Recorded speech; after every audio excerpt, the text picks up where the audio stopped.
cousins. Today I have the great honor and privilege of chatting with Melody Clark, someone I've been wanting to sit down and talk to for the longest time. We have so many mutual friends. She is a legend in the Dark Shadows fandom, and she's a lot of fun. So come on, cousins. Why don't you come join me down to the back room at the Blue Whale?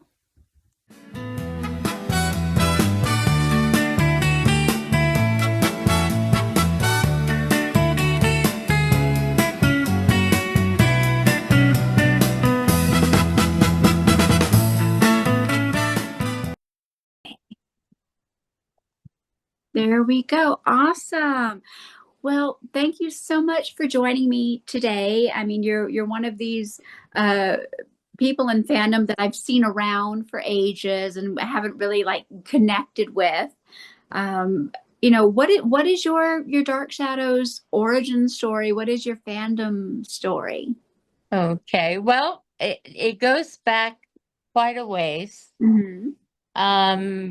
About 1978, I was in college and I picked up a soap opera magazine off, as one does in college. And I read through it. There was a picture of Johnathan Frid on the cover. And I had just, of course, this was 78. So we're talking about 6 to 7 years after Dark Shadows had gone off. And when you're that age, 6 to 7 years is an eternity. And now, of course, it's last week. But I read the article and it spoke of a gathering that was going to happen called ShadowCon. And of course, this is long before Dark Shadows Festival. And it said that Kathryn Leigh Scott was going to be there, and Laura Parker and John Carlin. And I said, well, then I'm going to be there too. So my husband and we'd only just been married a short time. And so we bought tickets and showed up and met everybody. And that started a long time in fandom. And it seems like yesterday and yet like a million years. But I've been very fortunate in that I've not only met everybody, I've got to know most of them. And a few or I count as friends. And if not, the ones who have gone on to the other side, I'm count their family among my friends now. So that's a very bizarre thing. I I the first time I went to Johnathan's apartment was shortly after the Dark Shadows Festival started, and we were helping him with some production information for his one-man show. And I was there with Marcy Robin, and Johnathan entertained all of us. He had his friend cook coq au vin for us, so that was very, very chic. we we talked about all of that, and I got to see his audience awards from 16 magazine and the Barnabas ring and the Barnabas cane and all of this. And I remember standing there going, how? How does this happen? And I I wrote an article about it many years later. My dinner with Barnabas.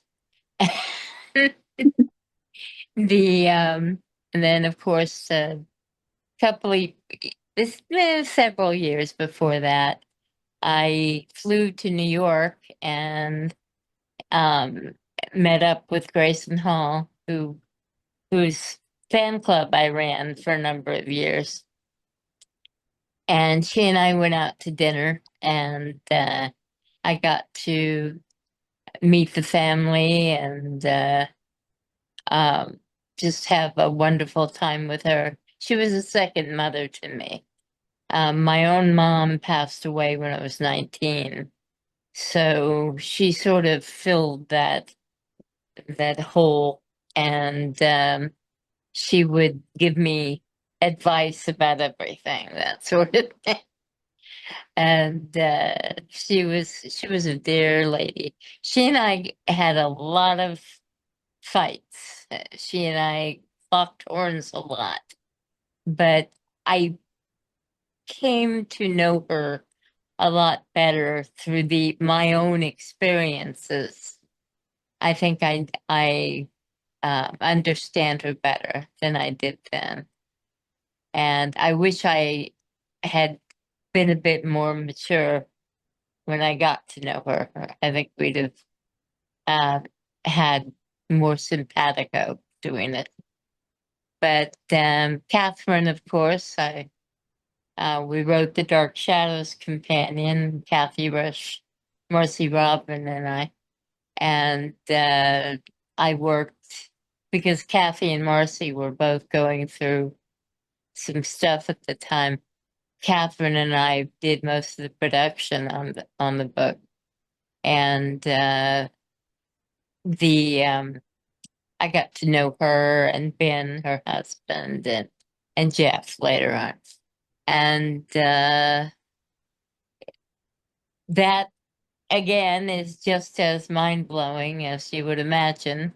I'm sitting there one day and we were all eating, and we were sitting in Marcy's mother's garage where we were filling orders for my scrapbook memories. And Kathryn's sitting there. And I looked over at her and I said, this is just impossible. And she looked at me and she says, "What do you mean?" So I explained to her.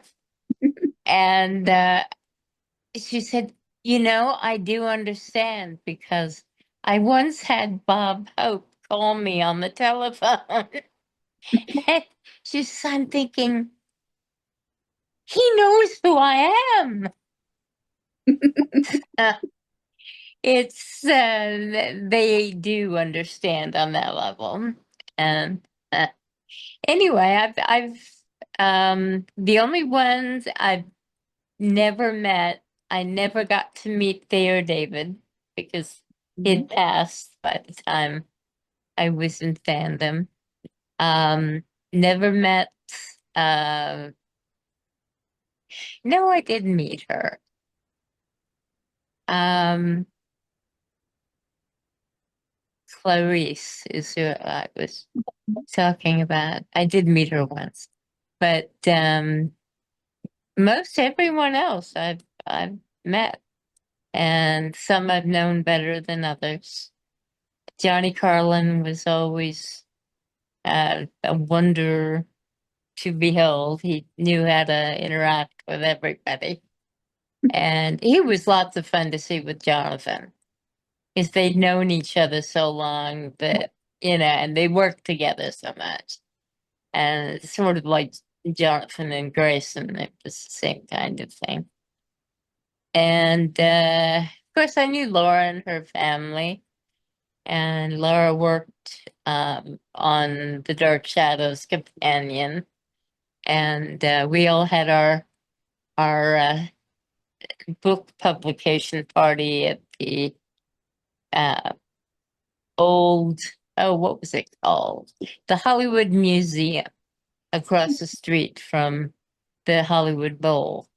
Mm-hmm. And we were all there signing books, and it when it's your first book, you remember. Mhm. And the other one's not so much. That one, that one I remembered. And we had the great fun of uh, Matt Hall was there, and he and I started writing messages back and forth to each other on somebody's book, jokes. And he's a really good guy. And Grayson and Sam raised a champ is a good fella. And his wife too, and their whole family. Um, anyway, I guess I can shut my mouth for a minute, so you can ask a question. Well, I mean, I'm just so happy to listen to you because I mean, you're one of those people that for fans like me are almost as much a celebrity as the actors on the show. People like you and Sure. me and these wonderful people who've kept the fandom alive, for all these years. Yeah, So it's just we like, did. It was wonderful. The first few Dark Shadows conventions were like 200 people. And I remember Donna McKechnie once wrote an article where she talked about this, huge crowd of fans were there. And I'm thinking to myself, which con was this? But then many years later, um, Dark Shadows debuted on one of the first super channels, and in reruns. And it was suddenly huge again. So we came in to New Jersey for the Dark Shadows convention there. And whereas we were accustomed to 200 people lining up, my dear friend Beth Clapper, who was the co-director of Grayson's stand, we stood there and watched as 1,000 people lined up. And I got on a chair and I'm like staring out at the back of the line. It's like, what do we do? And she said, well, I believe we just signed them up. So as it happens, it was 4,000 people. And they had Jim Pearson was running around. He and Maria Barbosa. Maria Barbosa was the person who started the Dark Shadows Festival, and everybody has forgotten Maria, but bless her heart, she's the one that stuck her neck out and did it. And the rest of us were just gophers. And she was running around too, and they were trying to line up extra rooms with chairs and add vents to show programming. Uh, it was like suddenly all of the old Dark Shadows kids came out of the closet, and all the ones who ran home from school ran out to New Jersey. So, and fandom became a huge thing all of a sudden. And we were um I I I remember that very clearly. The only memory, convention based memory I have that's larger and more dramatic than that was the day that Johnathan arrived. It was his first con, his first fan appearance in many years. And it was at the same structural uh, hotel where they're having the event later this month. It was a different hotel at that time, but We were in the middle area in a room, and about 300 people sitting down, and the door opened, and Johnathan walked in the room. There was not a dry eye in the house. We were crying, we were applauding, we were standing, and um, we were children again.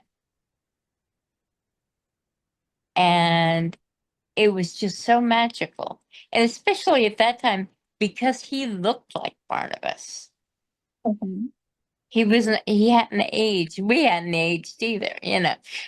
We were all still young. And it was a magical moment. It really was. And I wish there was video to share it with everyone, because he realized at that moment that he was still remembered and he was still loved. And I mean, there were people there that just they were so beyond speech that they couldn't talk. And um, it was similar to, forgive me if you have a question, just tell me to shut up and listen. Just enjoying this so much. Well, I was at the Dark Shadows Festival a couple of years after that, several years actually. And there was a gentleman who walked up to the table where we were all having breakfast, I think. And he was just, he was carrying a valise, and he was on his way somewhere. And he walked up to the table and he said, "Excuse me, Mr. Frid," and his voice was trembling. And this is a man wearing an Italian silk suit, and a valise that must have cost $1,000 minimum. And he walks up and he says, "Mr. Frid, I've waited all my life to meet you." And he turned around and he says, "Are you here with the convention?" He said, "No, I just heard you were here and I had to tell you." So he got to shake his hand, and he had tears in his eyes. And he said, "I have to go, but I just had to meet you." And he walked away, and who was it? I think it was Helen, Mm-hmm. who said, "Johnathan, you see, all those kids were still out there." And I think that made him happy. On the other hand, Grayson, bless her heart, when I pointed out to her that there was such a thing as a Betamax, and she realized, oh my God, they're going to release the episode. And of course, she had said to me that they used to go down the street to the local bar, and they'd all be sitting around going, "Oh, thank God nobody's ever going to see that again." Oh.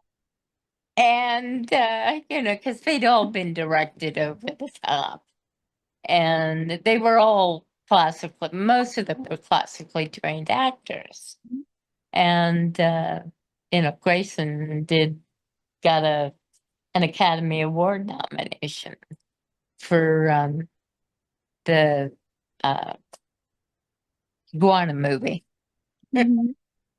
And but she had fun with it at the time and chewed on the scenery. But and she told me that. She said, "Oh yeah, we were like in competition to see who could go further over the top." But anyway, she realized, however, she'd realized that fandom was coming to the fore again. We were all going to surface. You have to forgive me. I live near Edwards Air Force Base, so What's it's not a UFO. It's just a big airplane. But um, anyway, I'm trying to think of other things that happened.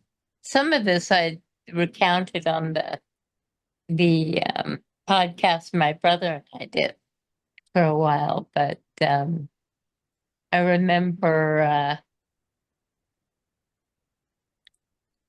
all of it. That's the joy of being in a fandom for this long. I remember when Laura adopted her daughter. I remember seeing her grow up, and I then Christy Nelson and I used to have to go out and watch for people to bag to bring in for the convention crew. And I got to watch she and Marcy Robin trying to find Julia Duffy. And as the years went by, she got a little older, and it got to where Julia knew them. So she'd come up, I'm here. And, anyway, do you have any questions? I'm just Or like, should I just continue yakking? well, I love it because one of the reasons why I started this podcast is because of my friends who are fans, and their memories, and what this fandom means to them, and what the show means to them, and so I love these stories. And so I mean I love it because I went to my first convention in 2004. I was a latecomer. Yeah, well, Well, I first started watching the show in 2002 when it was on Sci-Fi, and then I couldn't go until 2004. And it was okay. the most wonderful thing just to see all of these people that, love the same show I did, that felt the way I did about things. And everybody was just so warm and welcoming, and it was incredible. Well, the great thing about Dark Shadows is there are so many different versions of it Mhm. based upon when you came in on you know, I'm young for an older fan, if that makes sense. My friends Kathy and Marcy were 7 to 10 years older than I am. Mhm. And my friend Joanne Nolan is also, she's a few years older than me. And so I remember Dark Shadows as Barnabas and Julia. Mhm. That was my Dark Shadows. And other older fans saw Barnabas and Angelique and Josette, and it was all about the triangle. And so yeah, they have that. And I know some of the problem in the early years that there wasn't a whole lot of realization that there were several dark shadows. And of course, the later, the people who came in many years later saw all of it, and they had the entire vision. But it was always about Barnabas and Julia for me. And I, I, I was 7 when I started watching. And I didn't really understand what was going on. I sort of thought they were married in the beginning because you see a man and woman and you think, and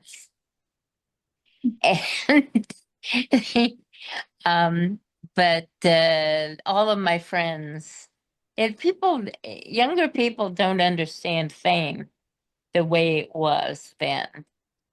These people were really famous. My entire class, all of us talked Dark Shadows. Mhm. My teacher would come in and say, "Did everybody see Dark Shadows yesterday?" We're all talking about it. That doesn't happen now.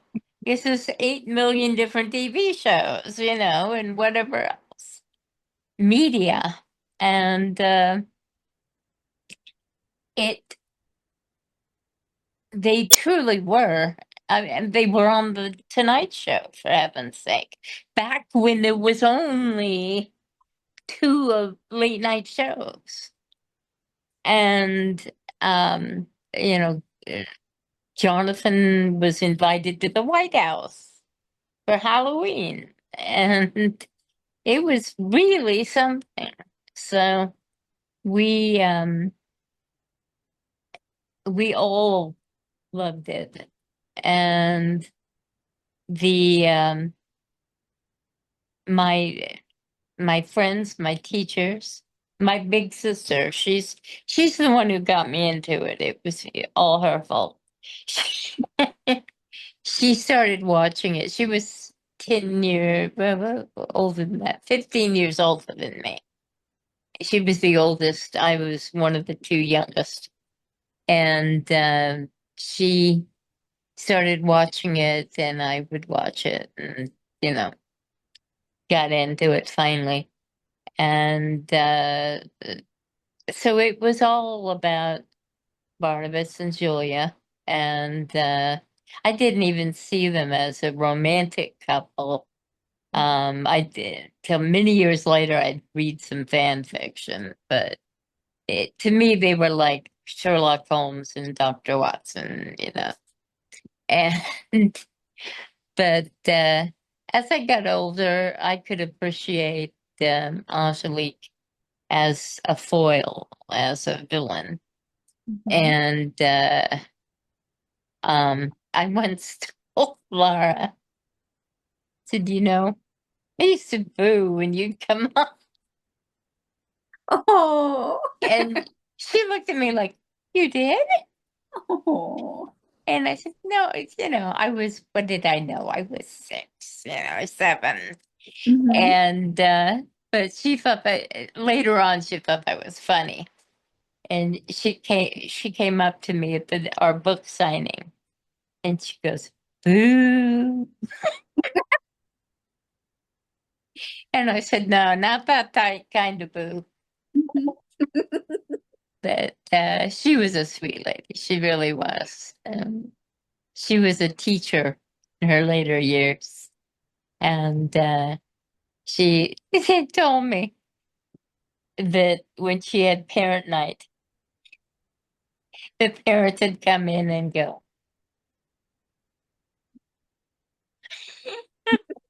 And she said, I could always tell by the look on their faces if I knew who I was.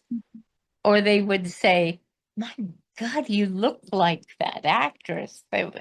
And she'd say, "I am that actress." Mhm. And they realized their child was being taught by Angelique. But anyway, she was a lovely lady.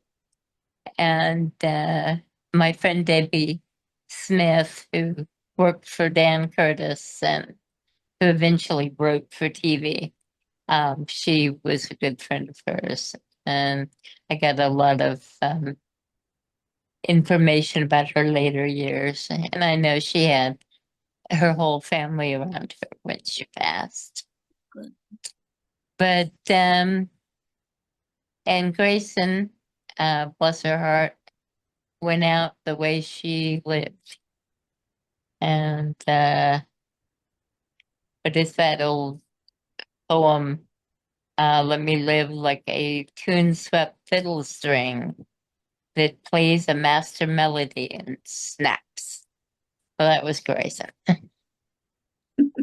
And Johnathan, bless his heart, he sort of came to a comfortable Canadian end. And as he died as he lived. And you know what amazes me is how many of the cast still around. Mm-hmm. I mean, it just shows you how long we're all living these days. And Kathryn is 25, yeah. That somewhere she's cackling.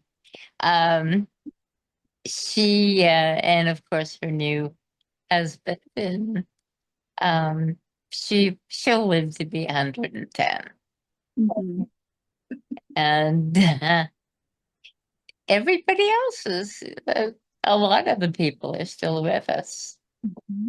and fandom is now showing its age. Unfortunately, we lost Marcy Robbins um, last year, and I think 2 years ago. 2 years ago. Yeah, time goes so fast, and the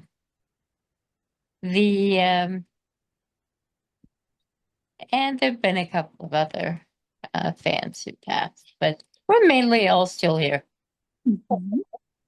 And this somebody was telling me they're writing yet another Dark Shadows book. So, Yeah. and we have the animation coming to the fore. Mm-hmm. Now, I personally, I don't know how you feel about the Johnny Depp movie. Um, I loathed it Mm-hmm. uh, because of the way Grayson's character was treated. And Julia was, I didn't really care for how their interpretation of Barnabas either, or Mm-hmm. Roger. Uh, I thought a lot of it was not handled well. Although I understand there's another one coming, so they have a second chance, perhaps. And the animation is, we'll see how that goes. It'd be interesting if they did an anime. Mm-hmm. It would sort of give it a whole new generation of its own. Mm-hmm. But we have so much now. You younger fans are lucky. Man, we lived through years where all we had were kinescopes that we watched at the Dark Shadows cons, the Shadow cons. And it, they were black and white, and they were the same 3 or 4 episodes. So when they came out on video, that was a spectacular moment. It really was. And I don't know what we'd have done without fan fiction. Mm-hmm. And the zine editors, bless their hearts, Dale Clark and Kathy Resch, and um, what was her name? May Sutherland. And a lot of the other ones, most of whom are old friends of mine, and I've forgotten their names, and I will hear about it. Sorry, guys. But the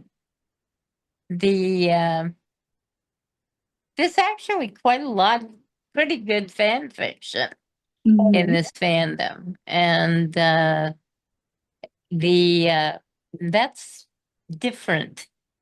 When Dark Shadows is sort of like,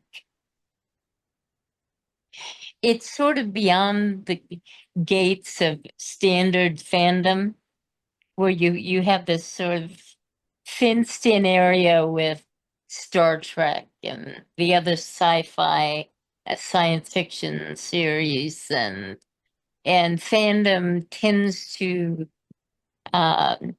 cross-populate in that way. You'll have somebody who's into Starsky and Hutch, and that's not obviously not science fiction, but it's still in fandom, Mm-hmm. and they'll be in all of that. Dark Shadows has fans that aren't in any other fandom. Mhm. And that's a different experience altogether. So it is odd that we have as much good fan fiction as we do, and some great fan artists Mhm. who, my old friend Janet Meehan and my old friend Joanne Christie Nolan, and let's see, um, Guy Haynes. And hi, Guy. On my first episode, and I showed some of his artwork. Yeah, he's great. He really is. And he's also a solid nurse, Mhm. as a good fellow. And he and I like a lot of the same movies. He'd Mhm. come up and find out I liked this movie and start quoting from it. Um, but we have just wonderful fans in this fandom. And the and just gifted and um, intelligent and uh, yeah, people who have taken their talents and gone bigger places with it, you know. But it's the younger fans, um, all of my younger friends out there. Uh, I'm different, I guess, in that I will friend back people and that I don't know really well, and talk back and forth. I've always been like that. I'm um, just a chatter, but the uh, the newer fans are really keeping the boat afloat. Um, and you have done some remarkable things. It's so good that it's important to see women in fandom, and especially women doing things in fandom, podcasts, your music, your creativity. And that's so important. And it's good for, it encourages other people to create. And people who wouldn't think in a million years of doing that. And there's a very good example. I wish I could think of her name. Um, she was just a little tiny thing. Judith, I think. Yeah. And she was, she walked up to one of the convention organizers and said, I can write a little. She said, oh, that's nice. Just, I can draw a little. Well, before you know it, she was drawing a lot. She's now a juried artist. I mean, she's like, I see her name every once in a while. So, and people like, I don't know if any of the young adult readers know that Lisa Jane Smith, who wrote Vampire Chronicles, started out in fandom. She was a fan writer before she was a real professional writer. And I consider fan writers to be just as real as pros. But Lisa, she was a good friend of mine. She passed on not long ago. But she started out in Dark Shadows and Star Trek and um, all of that. And about the same time as I was writing Dark Shadows Companion, she got a contract to write this novel series about a bunch of vampires. that all sort of streamed together, and we matched up with our theories about vampires and um, the at the same time Matt and I were talking about what they were naming the Collins family in the graveyard. They were having to come up with these old names, you know, because people weren't Stuart and George back then, you know. But anyway, it's been a great fandom. It was my first fandom, and it has sustained me through a lot of bad times. I'm pretty far along beyond it now. I don't do a lot, although I am going to go to the convention later this month and see all my friends. And are you going to be there? Yes, I'll Yeah. be there. No, you're a California girl, right? Oh, cool. All right. And you live in I'm the down in California. okay. I'm closer to San Diego area. Yeah, Southern California too. I'm in Lancaster. Okay, And of me. Yeah. yeah, yeah. And I seem to think you're up near Mount Palomar in that area. Yeah. Okay. So, you know, that's what's so great about living out here is we get to go to cons. Mhm. And it's not all out in the East Coast anymore. But well, then again, for many years it was all Southern California.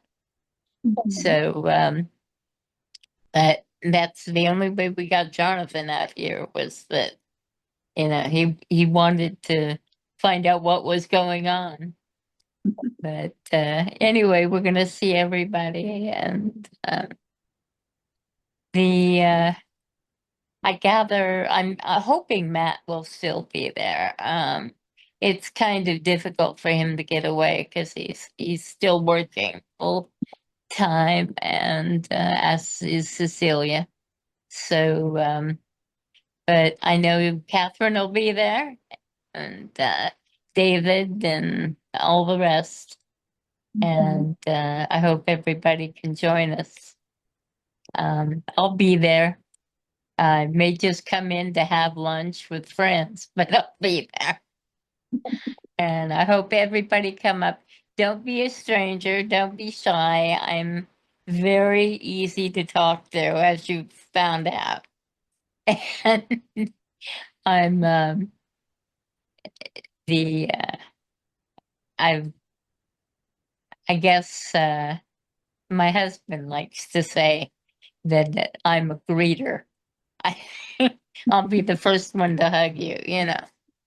But anyway, um, well, I'm blathering on, and I feel like I should shut I'm my mouth and.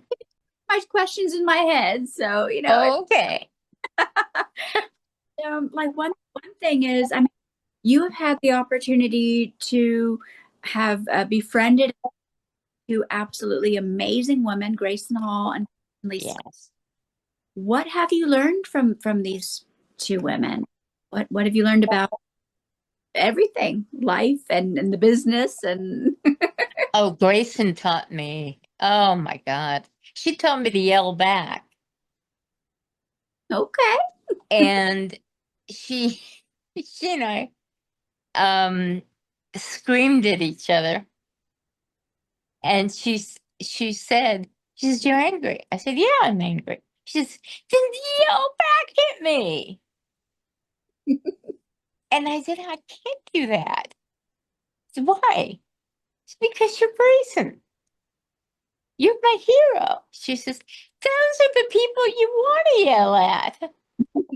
So she taught me to yell at people. She taught me she she helped coax me out of being a very shy little girl. I had a really seriously crappy childhood, and she helped get me through the door and out of there. And she was just a very, she could be a real difficult person to deal with. She could be. But I was warned about two people when I got into fandom. Johnathan and Grayson. I was told they were difficult people. Well, I tell you what, I've met a lot of nice people, but I've met very few truly good people. And Johnathan and Grayson were good people. They backed you up. Grayson did not own a knife that went into anybody's back. She was in your face. And if anybody came after you, she went after them. She was always on your side. And Johnathan the same way. You asked about Kathryn. Mhm. Right, Um, with doing the canyon and oh everything. yeah, Kathryn is just she's she's a lot more fragile than she seems,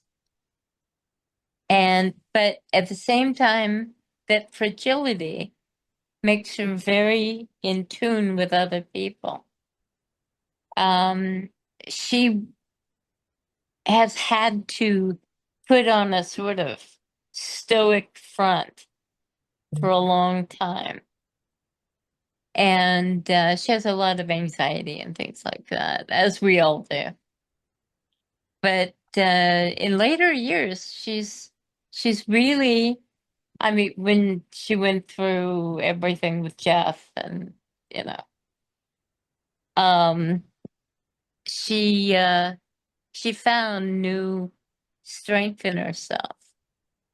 And I must say, we did a book signing at a local bookstore, Barnes and Noble, I think, or something like that. Walden Books, maybe.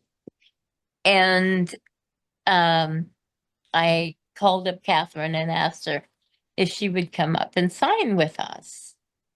And by God, she did.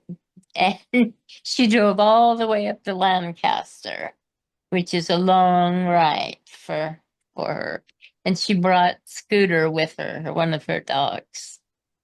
And Scooter, it was not the friendliest dog in the world, but he he was her love, and So she came up, and we sat in the corridor of the mall, uh, and she signed things for people, and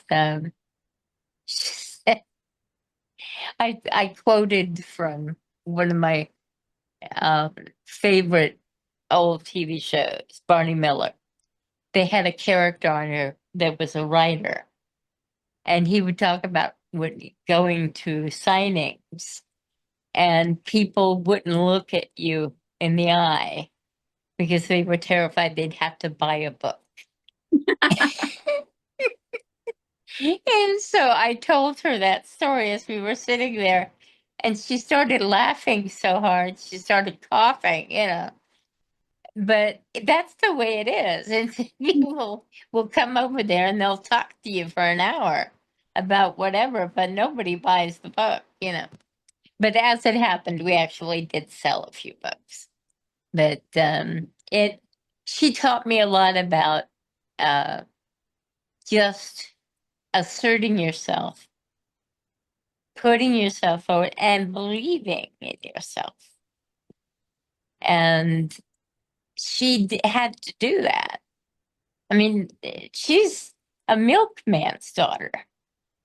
Her dad had a dairy farm, you know, and she's had to find those depths in herself, and she's done it, and yet at the same time, as she told us as we sat in the Marcy's mother's garage and um, shoved copies of her first book into envelopes.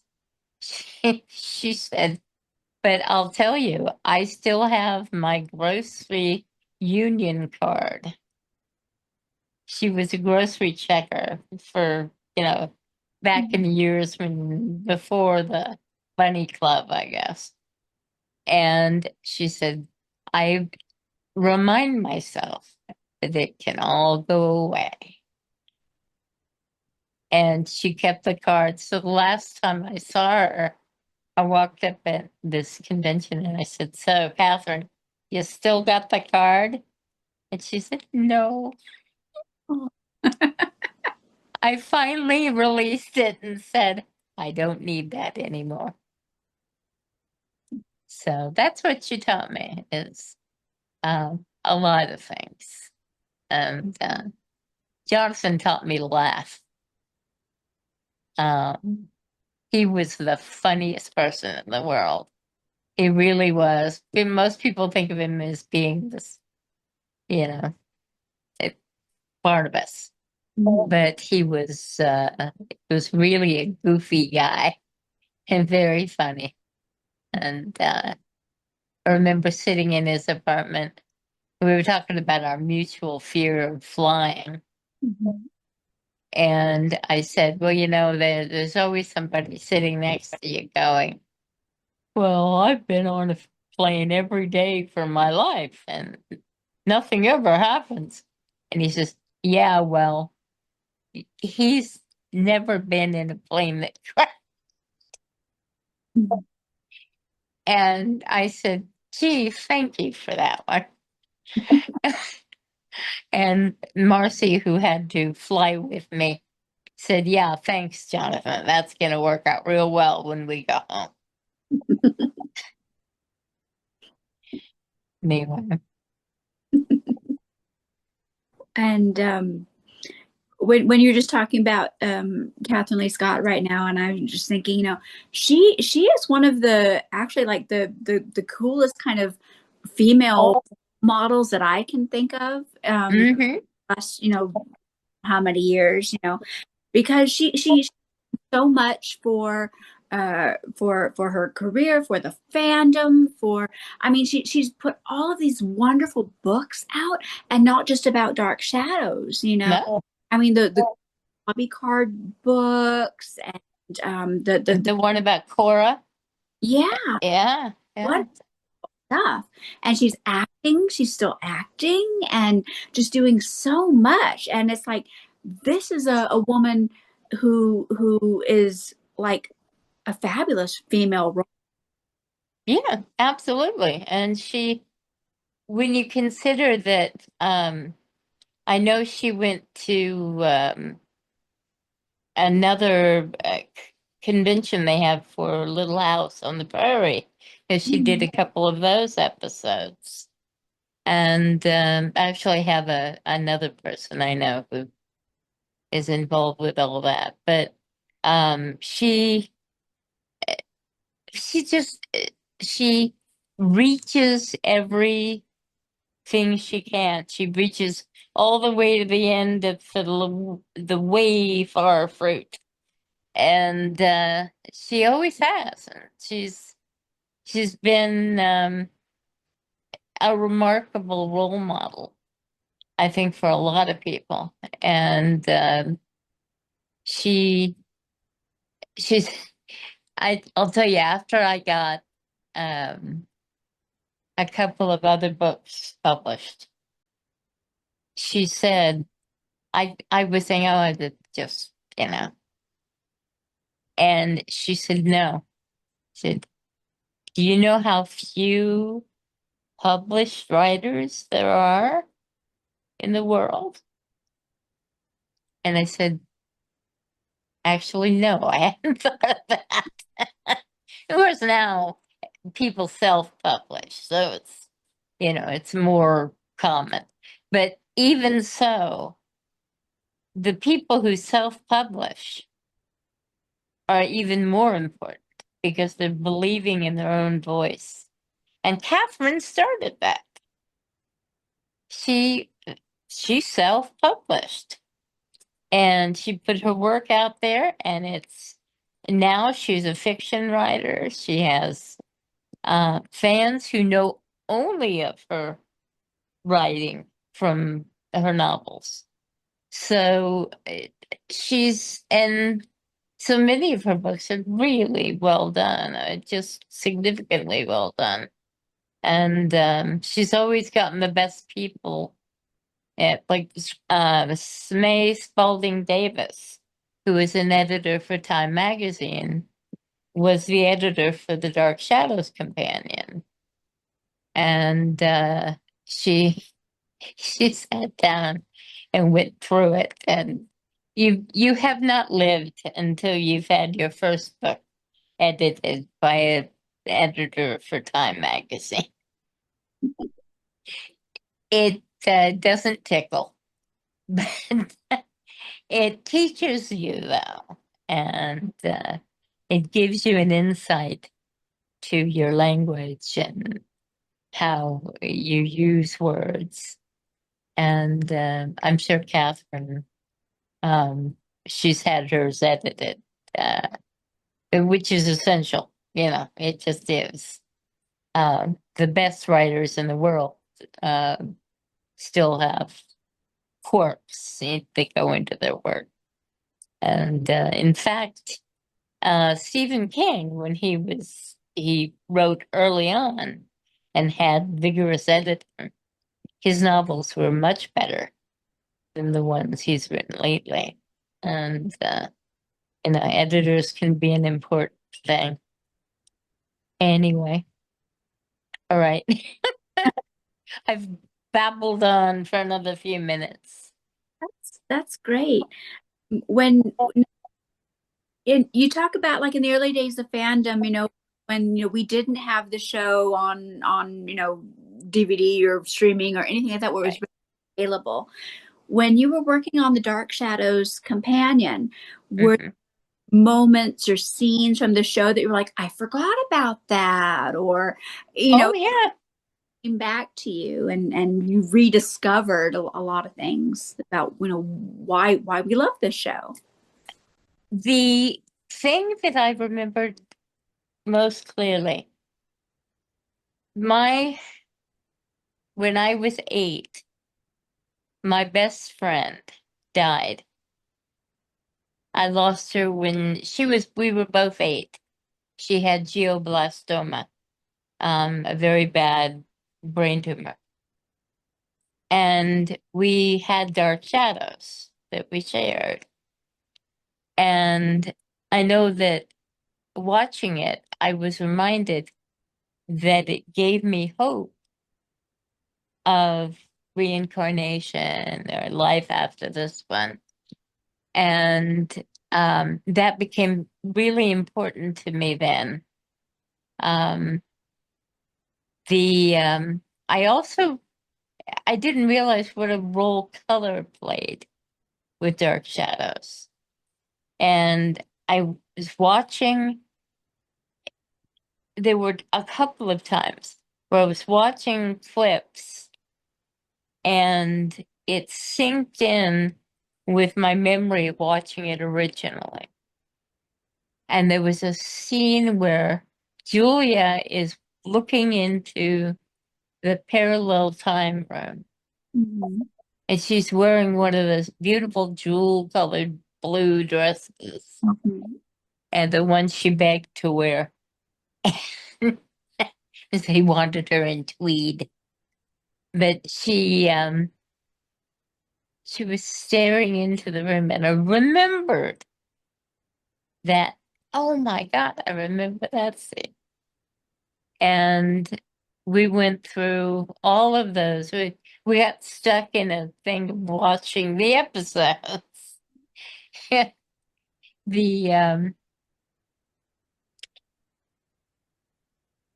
I remembered that, and there was another. Oh, it was 1995, Mm-hmm. and the far and distant time of 1995, and watching that, and of course, about that time, we were about 5 years away from 1995. So it was so odd to see that and realize, okay, and that seemed like such a distant, abstract time. But it was, I loved that whole time period. And 1840, which was, and that was Dark Shadows for me. And I, until we wrote the companion, I never went back to watch 1795 all the way through. And there's a lot of it that filled in some of my questions. And of course, some of the funny stuff like Jeremiah, the old uncle, who's like 5 years younger. And the but we had to watch the whole thing through. And my memory for facts and that sort of thing is very poor. I relied completely on Kathy and Marcy for the information, and I was just the one who juggled and put it together. And mine was the narrative voice, theirs was the soul of the information. And so it took a long time, but we got through it. And it was a transformative phase. The three of us fell out of contact afterwards. It's One shouldn't have business relationships with friends. It causes problems, and we found that I still have great feelings for them, and I still consider Kathy a friend.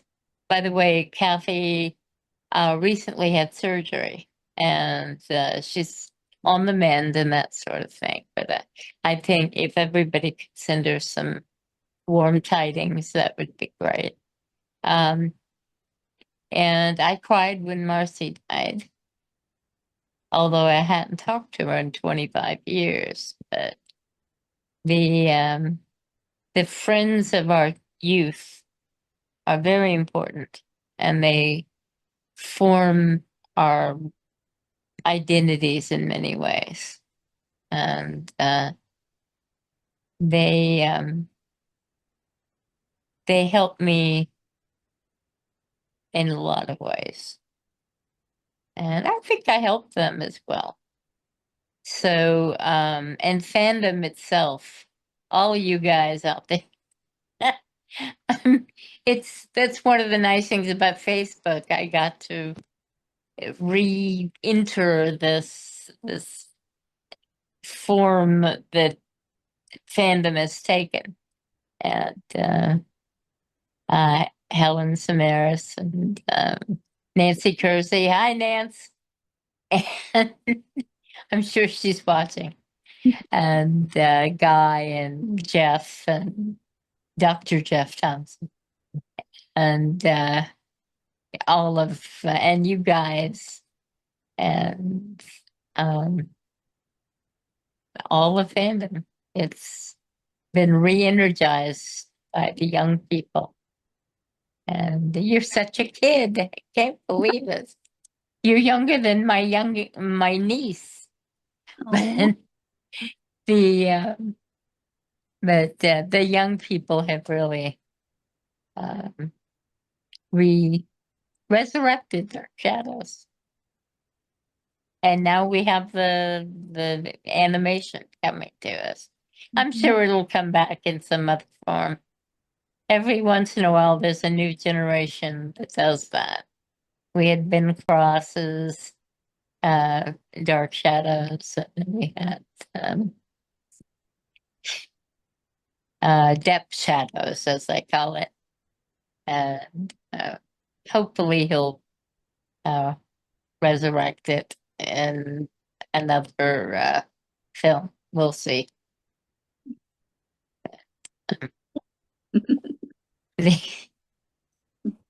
You were talking 1995. One of the wonderful things about 1995 is how you were talking earlier about how Barnabas and Julie have like a Holmes and Watson relationship. It is Mm-hmm. a partnership, and throughout the series, you really see the partnership develop. You see how she's very much I'm going to help you. I'm going to I'm right there with you.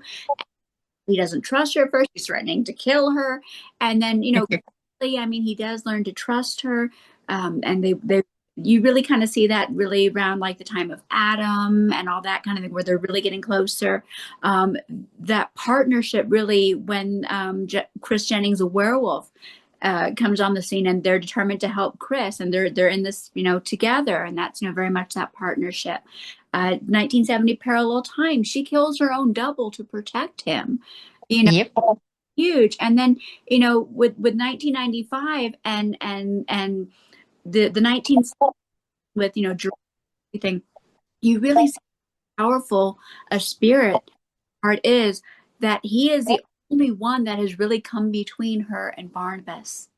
And Yep. that's huge, because I mean, no way, if she was kind of like of her own power and everything, would she act this way towards Barnabas. And here is this ghost that is like, okay, this is Quentin ramped up. I mean, Quentin wasn't even this evil. I mean, this guy is strong to be able Yep. to kind of sway her. And I mean, she's thinking about hurting her friend, best friend, really. Yeah. And I mean, that is phenomenal. And so that's one of the great things about that whole kind of storyline, is you really see how much they have grown into this partnership, how much they rely on each other, how much they love each other. Mm-hmm. Ironically, that was just wonderful.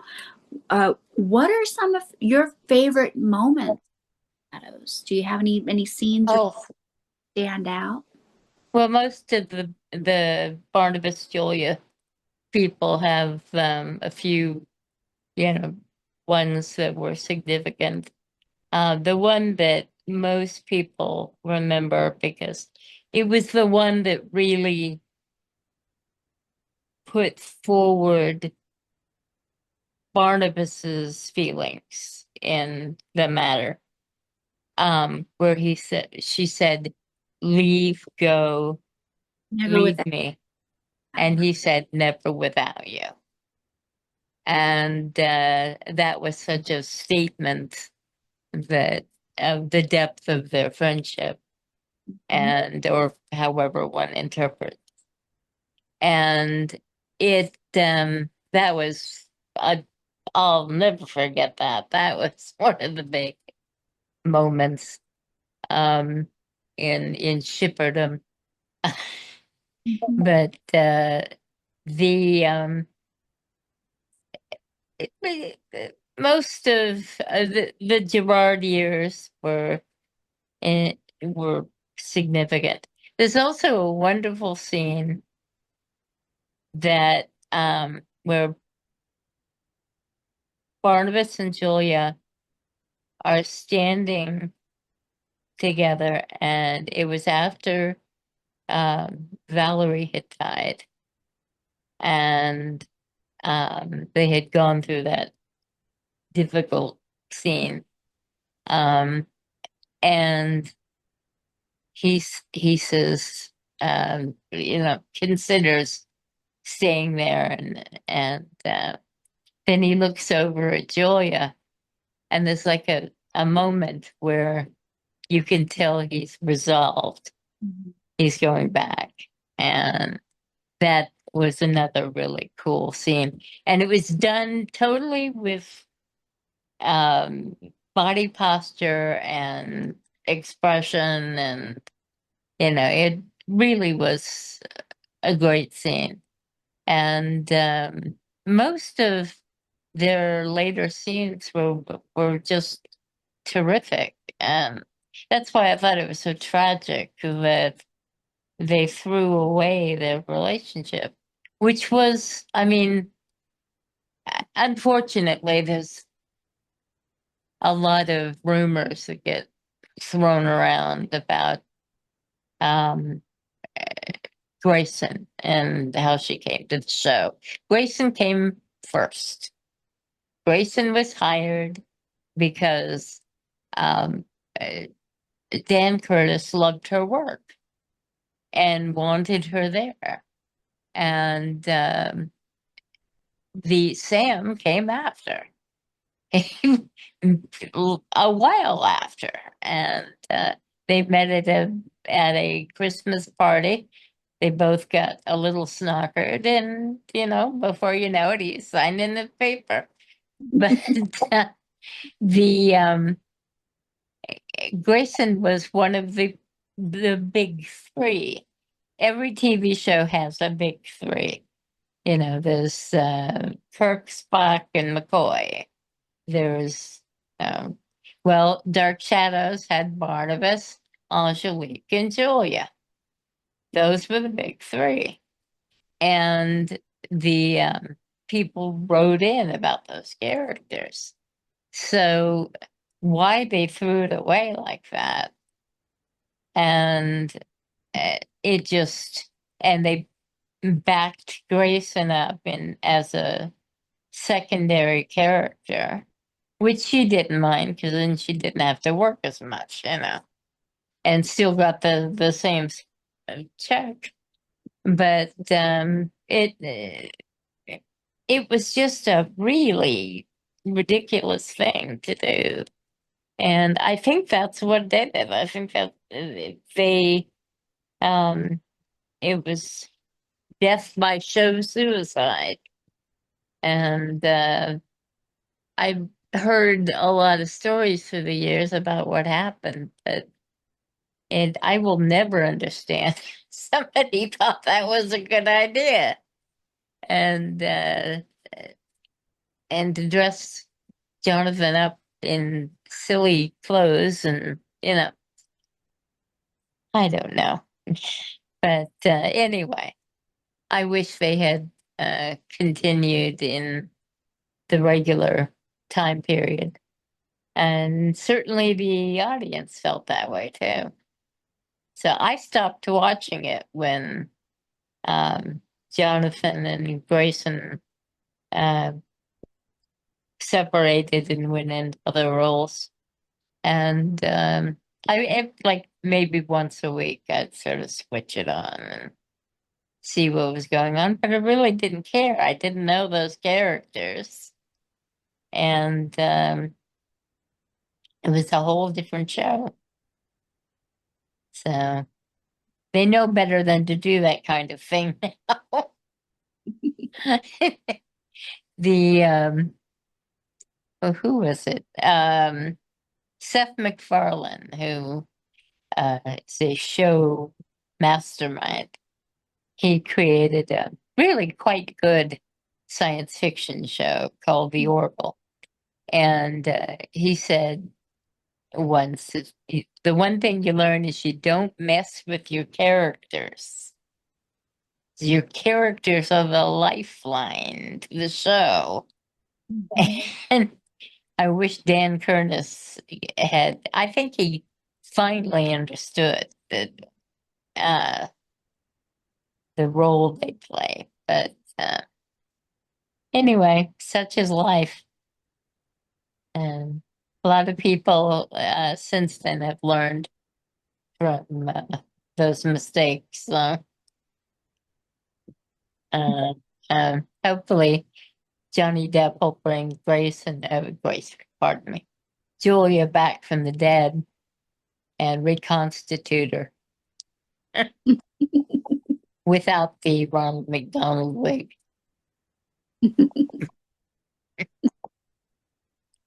My poor friend Tay, I'm sure he's watching this. Mhm. It's okay, hon. I don't mind. I don't mind. You guys can love the movie if you want to. That's fine. It's just my own opinion. I'm an old lady. I'm allowed them.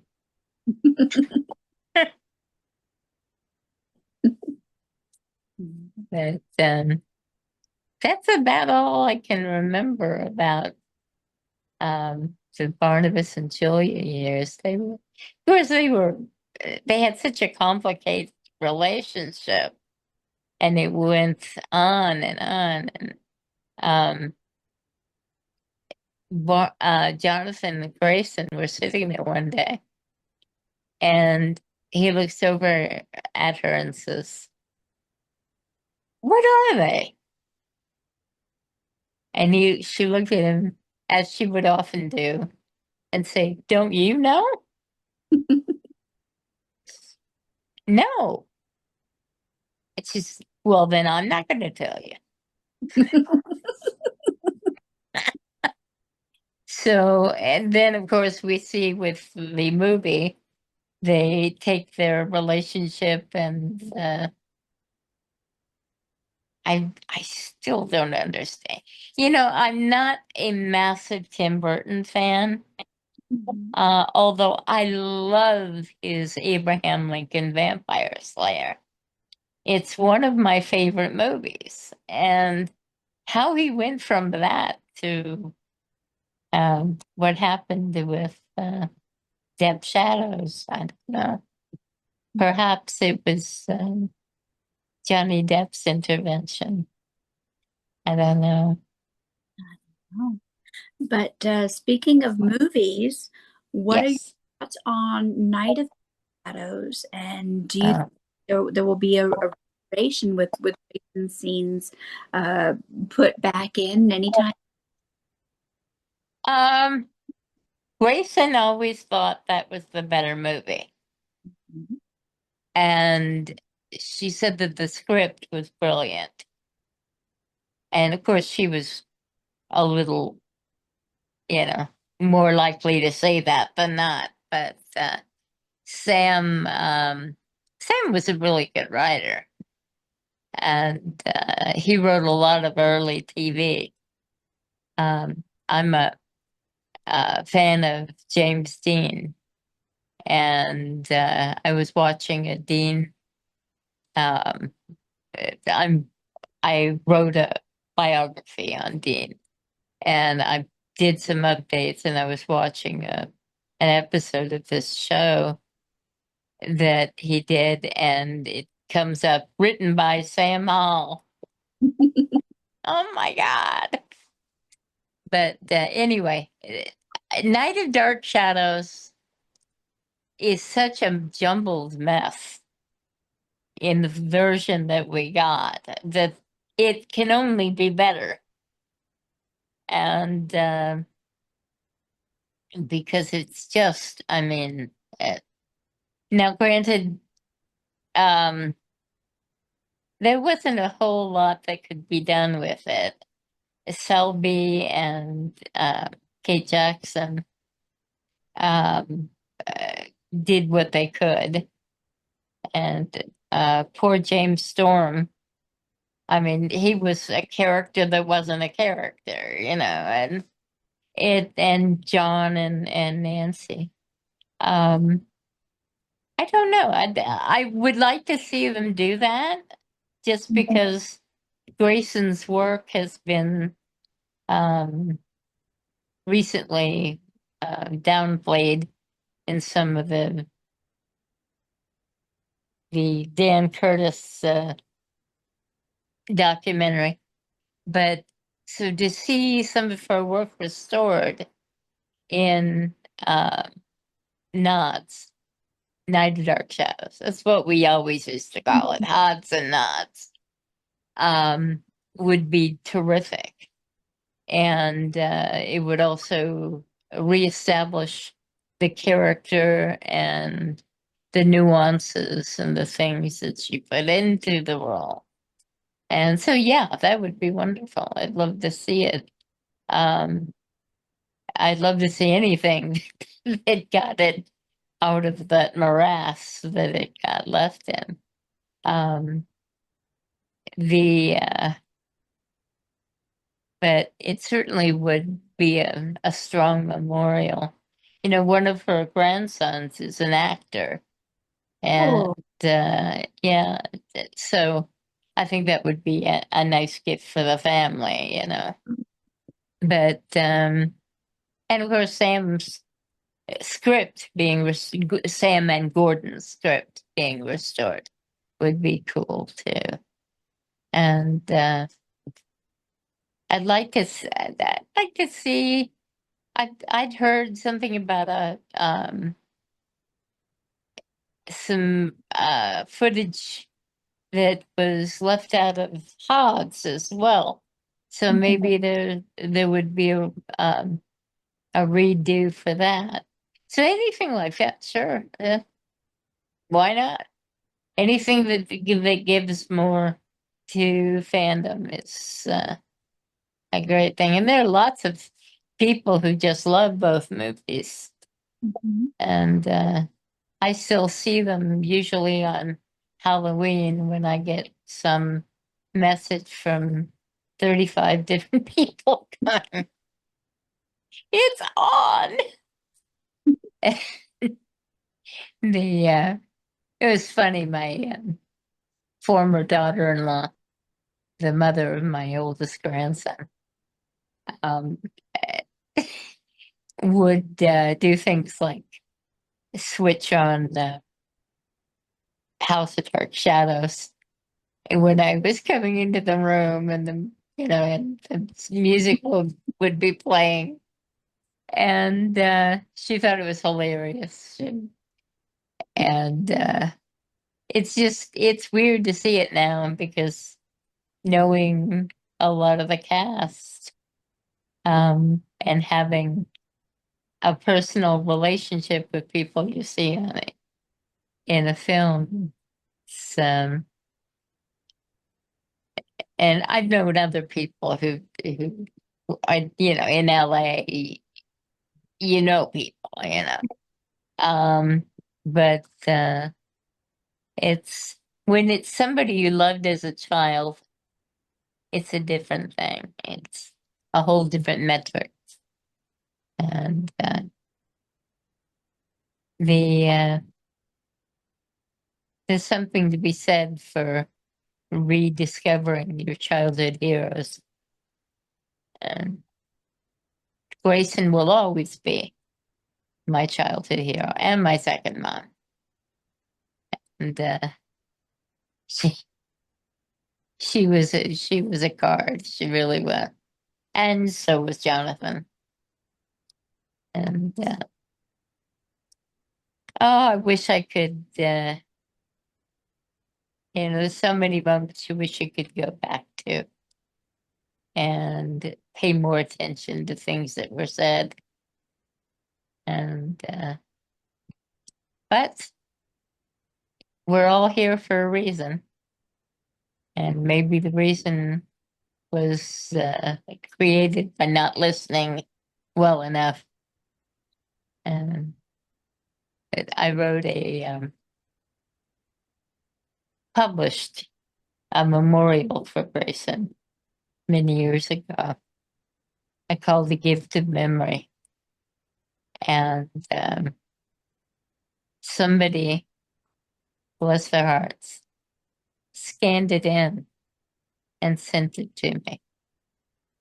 And that's one of the really great gifts fandom has given me, is this fellow who didn't need to do this, but he scanned it in and sent it to me. And I can't even remember who it was now. That's what's so sad. But it was a very kind person who they just took the moment and said, okay, here. Because I had mentioned I hadn't read it in years. And the that's been so many years. Uh, getting old is fun. Aw. Do you have any writing projects in the work coming up? Oh, yeah. Yeah, I have lots of them. I Yeah. write for part of my living, so I'm working on a couple of novels. I'm working on a sort of a play. I'm not quite sure what the form it's going to take. And I'm always surprised by something that comes around the corner. And I have a couple of books I'm going to reissue. And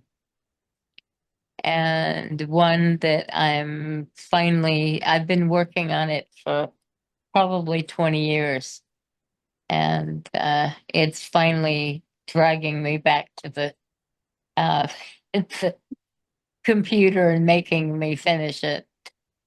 So, yep, I've got stuff round the bend, and I'm on Facebook, Melody Clark, and anybody who wants to confriend me, I friend everybody, and I am the least pretentious person in the entire world. My grandparents were from Arkansas. So I learned long ago not to get above my reason. And that's one reason I like you so much. You're just a really kind, straightforward person. And You that's a try. good thing. Yeah. Be shy, so. Oh, well. But But I should start yelling back, huh? yeah, you do. You have to. And I was shy too.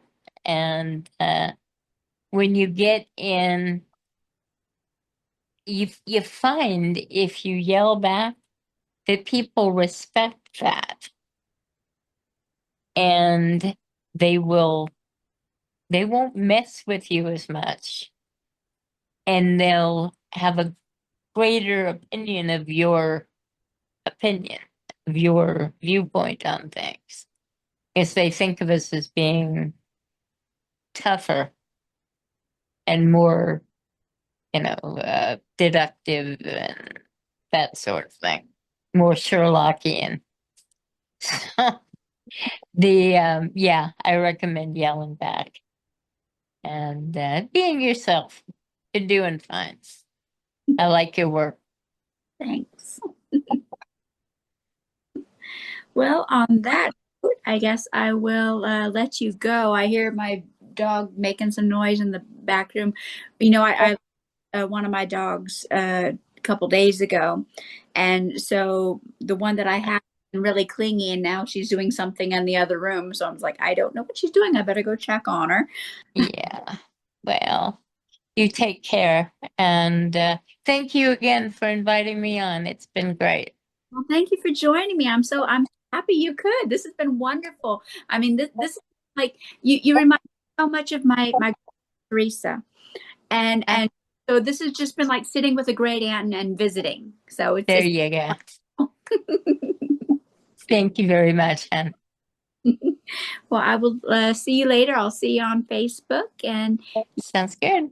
a great day. And I'm going to end this recording here. Okay. It's always the fun thing when you hit.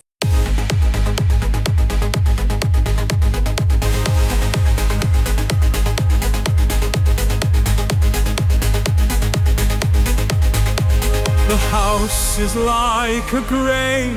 How could it be so changed?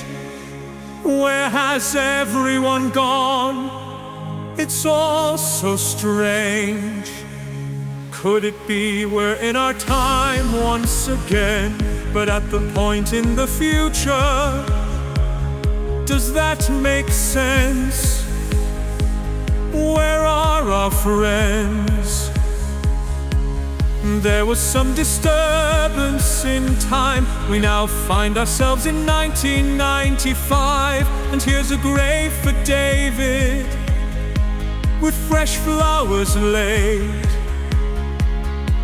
Mrs. Johnson, what happened here? What went on when we disappeared? You must tell us what you know. Why do you cry?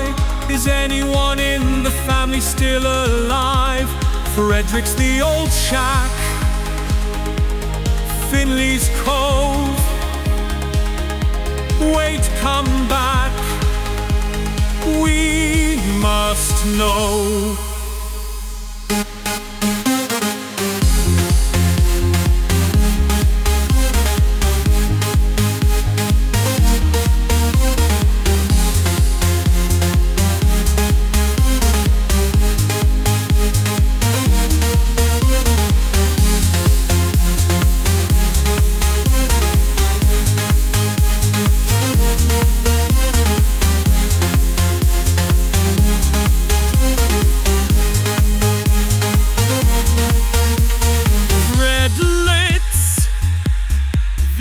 Shack,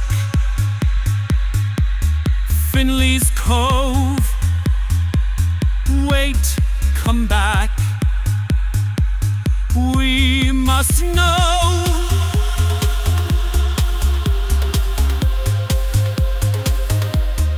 We must know.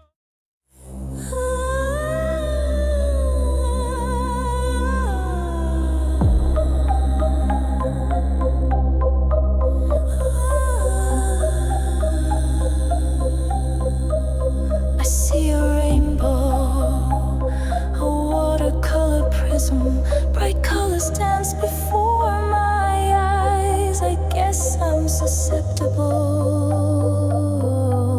to hypnotism. Dr. Hoffman holds a crystal. I look into it and I can't think. Trying to find the center. I don't even blink. Watch the crystal, Vicky, look into it. Hear a voice in droning tones. I forget some things I've known. Receive instruction and compelled to do it. Watch the crystal, Vicky, look into it. Watch the crystal, Vicky, look into it.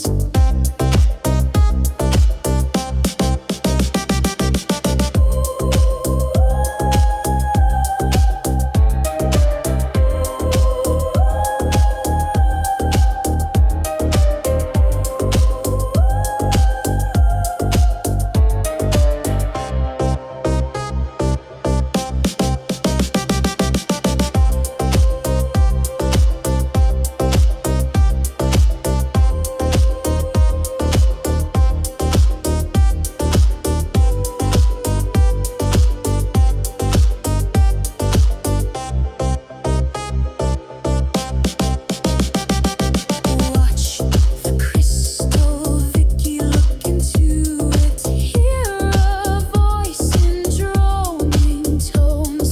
I forget some things I've known. Receive instruction and compelled to do it. Watch the crystal, Vicky, look into it.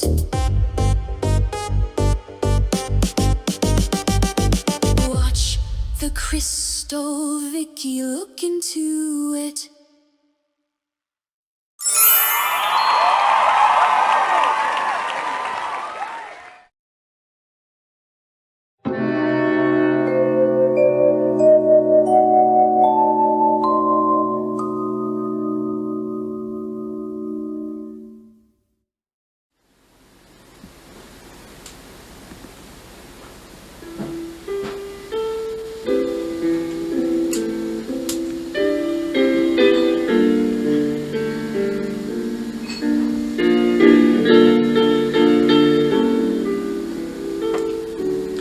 Oh, good evening. My name is Johnathan Frid. I I play the part of Barnabas Collins, as you all know.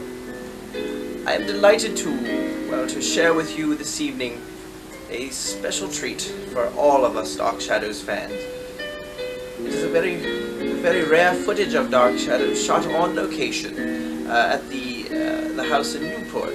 You know that house, Seaview Terrace. And you fans thought you knew everything about Dark Shadows. Ha ha ha! Save Dark Shadows! Save Dark Shadows! Now enough of that. Get out. Not this show. This is the good show. You see, well, this footage was deemed unusable for ABC broadcast quality. But you fans you must be used to that by now, aren't you? So, without further ado, let's begin our program. Dark Shadows, the lost episode. And you will see why it was lost.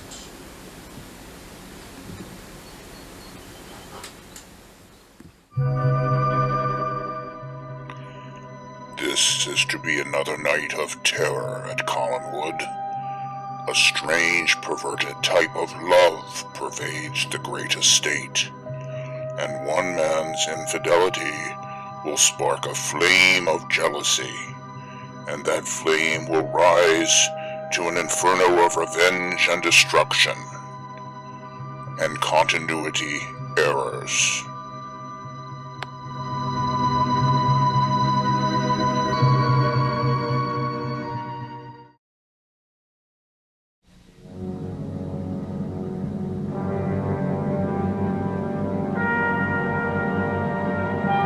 Carol, you must come.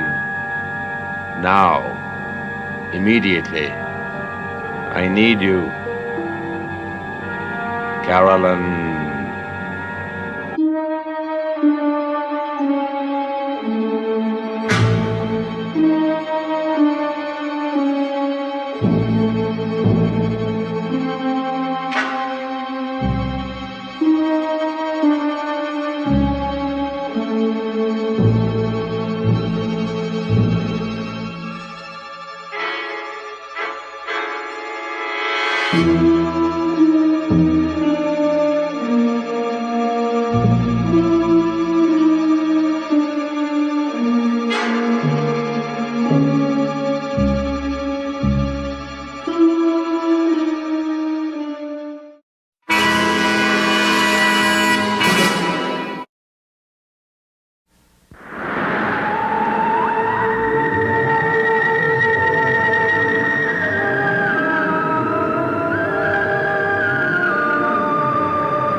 How could you? I won't let you have her! You beast! You beast! Julia, go back to the old house. You can do no good here. Why, Barnabas? Go back to the old house immediately. Oh, Barnabas, why? Julia, you should have known better. Carolyn is the one I want now. He's mine, you old rat bag, and I have the marks to prove it. Now go. Come, Carolyn. Yes, let's go where we won't be interrupted, darling. Yes. Oh, you'll pay for this, you bitch. Julia! You must stop this. Stop it this instant. Stop it, I say. Stop it. Ah! Stop it. Stop it. You two will do nothing but hurt yourself. Get up. Now, please. But Julia, are you all right? You must get up. What do you mean? I don't... Julia, are you all right? Well, she was hurt. You hurt her. Did you know what she did to me? Julia's my friend. Your friend. Yes. Your friend. Your friend, but what do I give you? Uh-oh. Someone help me. Well, I have my pride. That's right. I'll pack and I'll go to the old house.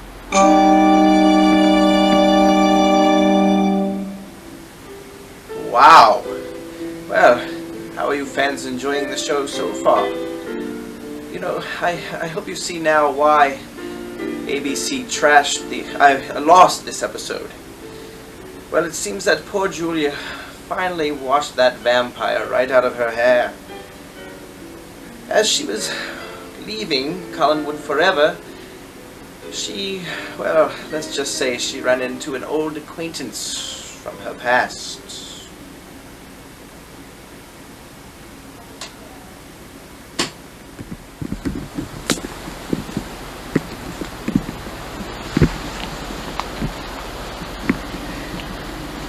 I'll show him.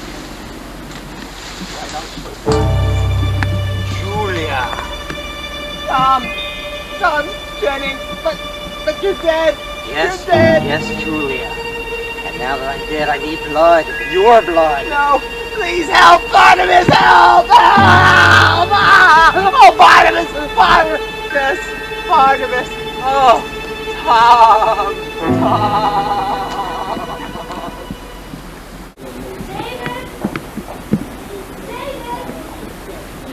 David Collins, where are you? David? Why don't you come when I call you? David? I see you over there. Come on, it's time for your lesson. Come here. Where have you been? Will you stop that? Oh, Vicky, we're not going to do lessons again, are we? David, you've failed your lessons 3 times already. I know, but I already know everything that there is to know about Australia. That's where kangaroos come from. But that's the only thing that you know. Oh, please, can't I go to the old house and play with my friend Sarah? Okay, come back in 10 minutes. Okay, bye, Vicky.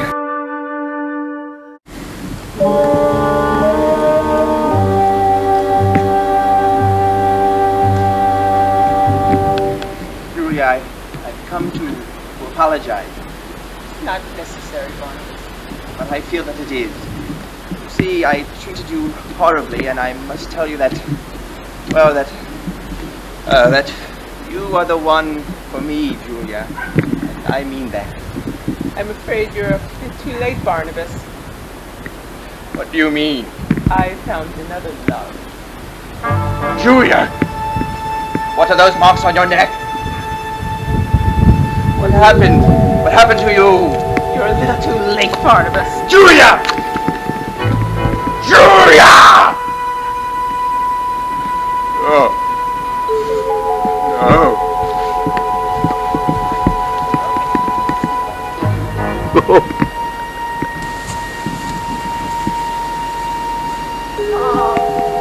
Julia!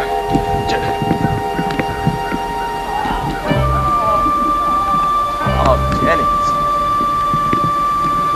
Oh. Can't be with him. I know what I must do. Yes, I know.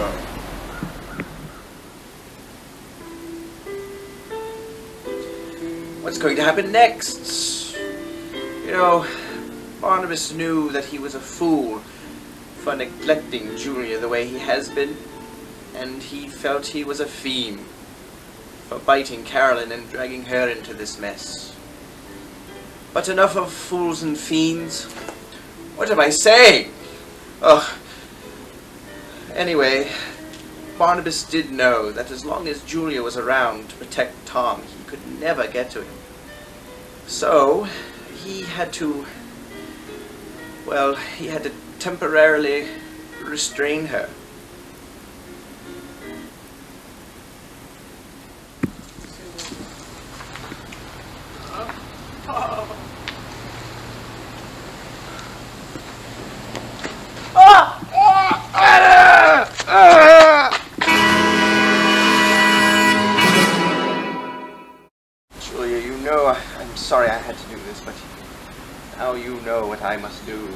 Barnabas, please, please. I will be back when Jennings is destroyed. Don't hurt Tom. I must and I will. Oh, Barnabas, please let me out. Let me out. Let me out.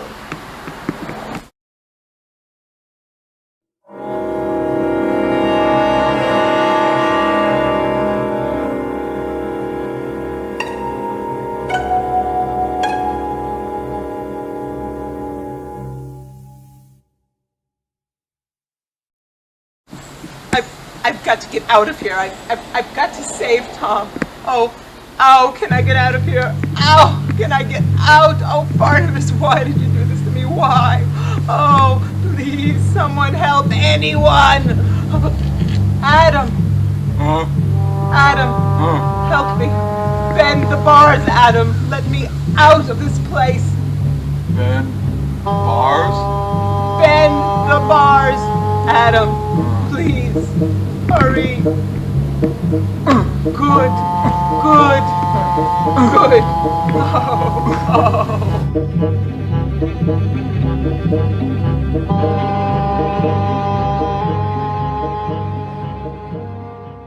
Julia, I hated to do it to her, but it must be done. I must find Jennings before sunrise. I then must get back to my coffin. Oh, look. Josette's earrings. Willie must have dropped them. Oh, clumsy of him. Well, isn't that not... Jennings!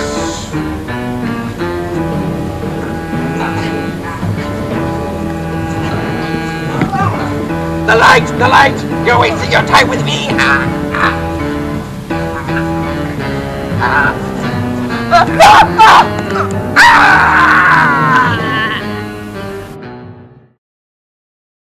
Oh, how fortunate that a stake just happened to be there for him to land on.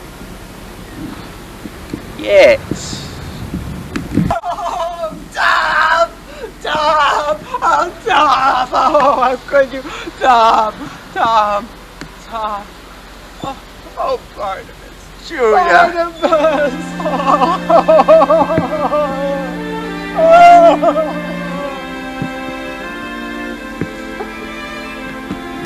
Julia, you're now safe. And now I only have a half an hour before I must go back to my coffin. Come, let's take a walk on, Widow's Hill. Barnabas.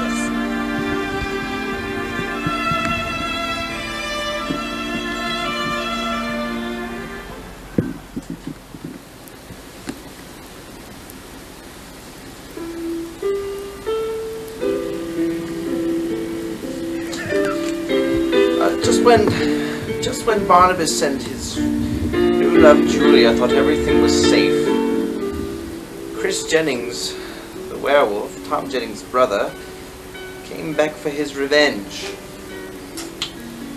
Well, Barnabas, through a strange twist of fate, was forced to choose between new love Julia and old love Victoria Winters. Now that we finished our lesson, why don't we go for a walk? Could we go to the old house, Vicky? So we could meet my little playmate, Sarah? I'd like to introduce her to you. She's real nice. I don't understand. Your friend Sarah doesn't appear to anyone but you. But maybe she'll appear to us this time. Okay. I'm so glad this is all over with. You know, I'm always very fond of you, and, well... Oh, Barnabas!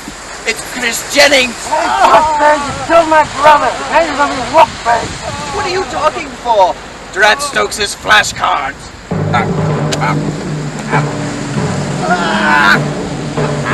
Stop!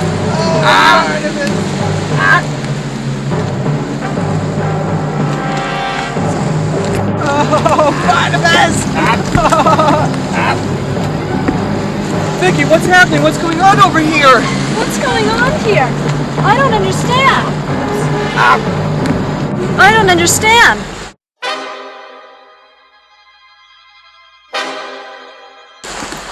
Vicky! Vicky, you alright? Speak to me, please! Vicky! Why you?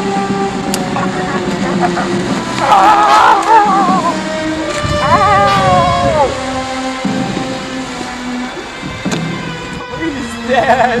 He's dead.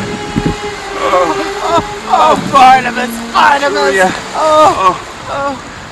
Thank Julia, goodness. You're always here for me. Oh, Barnabas. You are a good friend. A good friend!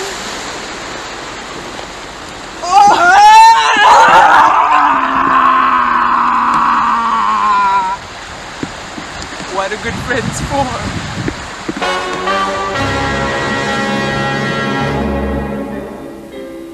Well, there you have it. The uncut, unedited, unaired, lost episode of Dark Shadows. You know, it has been my pleasure to be your host. And for anyone who'd like to stay and see the bloopers and outtakes from this episode, you're most welcome. Those who don't, well, you can just go home!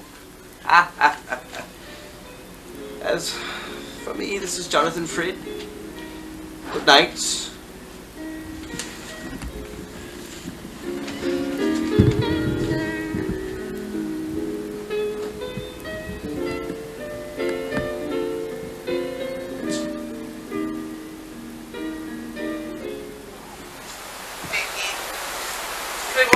You're gonna be okay, Vicky. Dr. Huffman will take a look at you as soon as we get in the house. Right over here.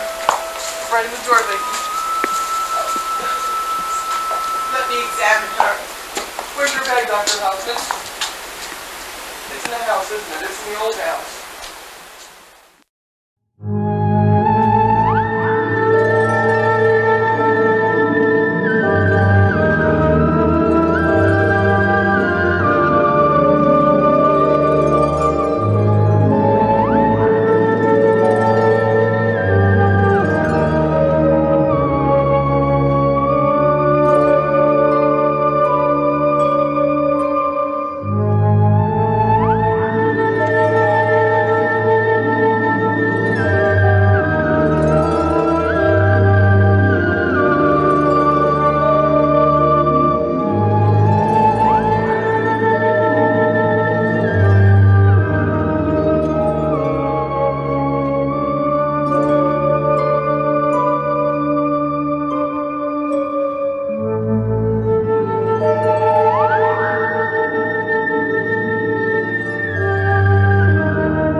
Wait! Where are you going? Coming soon! Don't miss!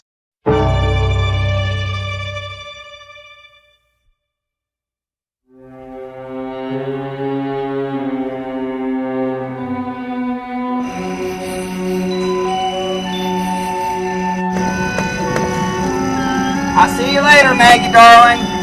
Got Bill Coffin to bring me home from the Blue Whale tonight, so you don't need to pick me up after work. Goodbye, darling.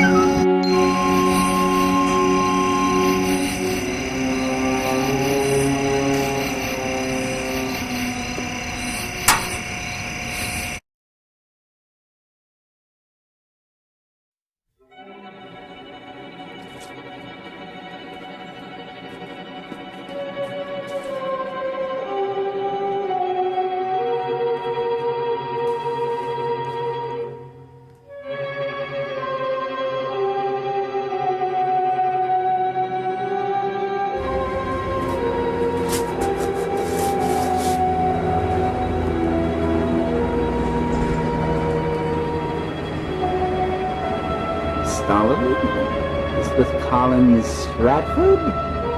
Elizabeth Collins Stoddard. That's it.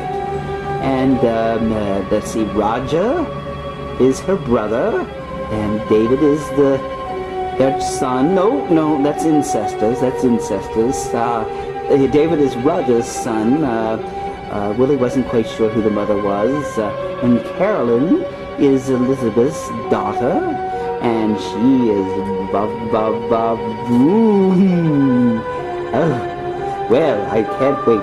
And then the governess, Victoria Winters. What a lovely name, Victoria. Miss Victoria. Yes. And well, I guess I should. It's rather late. I hope they don't mind.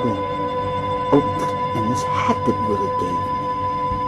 Oh, he said it looked all right, but it rather looks small. It feels small to me. I don't know. It looks like something some old drunk would wear.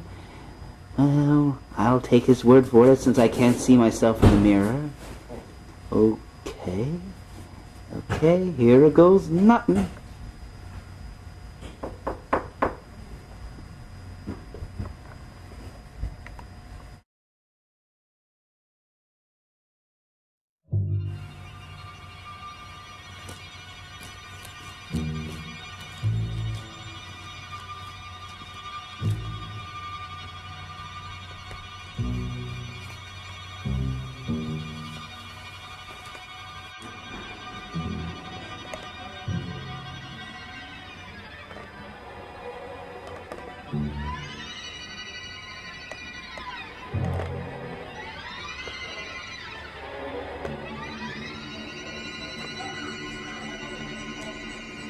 Okay, look up at it.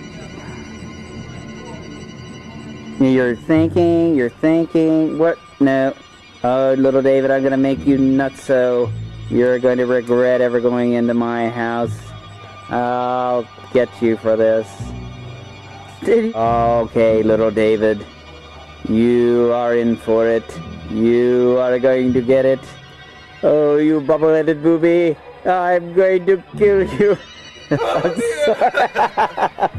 Morning. Hold your cane up. I like that. Okay, David. You are in for it. I'm going to get you. You are going to regret the day you were hatched from your phoenix egg mother. Okay, David.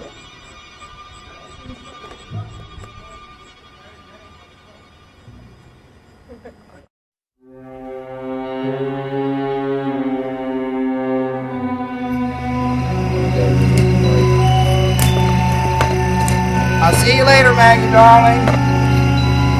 I'm going to collect my unemployment check since I'm not able to paint. What good is an artist without hands?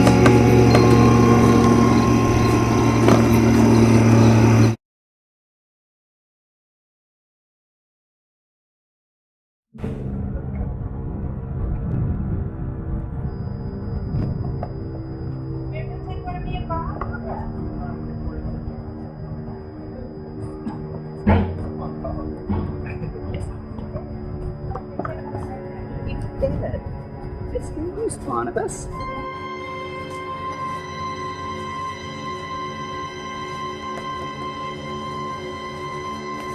Now, Willie, just be quiet. I've made up my mind and we're going to find Adam. That's all that's to it. Now come. But Barnabas, Adam is dead. He fell off that cliff. There's no way he could have survived. No way! Do you want to feel the sting of the cane tonight, Willie? No, Barnabas. Then be quiet. All right, Barnabas. I'll do what you tell me to do. And come. Willie, I don't want to hear it anymore. Oh, Barnabas, I'm scared to be down here. It's enough. It's dangerous down here. Willie. Now hurry. It's dangerous down here. Barnabas, now don't argue with me, Willie. This is so dangerous, Barnabas. Well, I know it is, and that's why they call it this. Widow's Hill. Barnabas, it's no use. Could you think anybody could survive this? Willie, I'm getting annoyed. Adam fell from up there, so he has to be here somewhere. Adam! Adam! Adam! Adam! Oh, Willie, where could he be? I I think he's dead, Barnabas. Don't say things like that. Now, Willie, Adam is, well, he's my responsibility. He is my child, so to speak. And we must find him.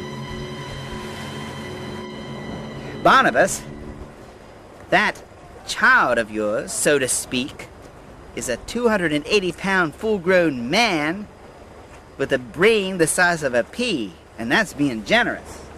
I tell you, I think he's dead, and we got to get out of here.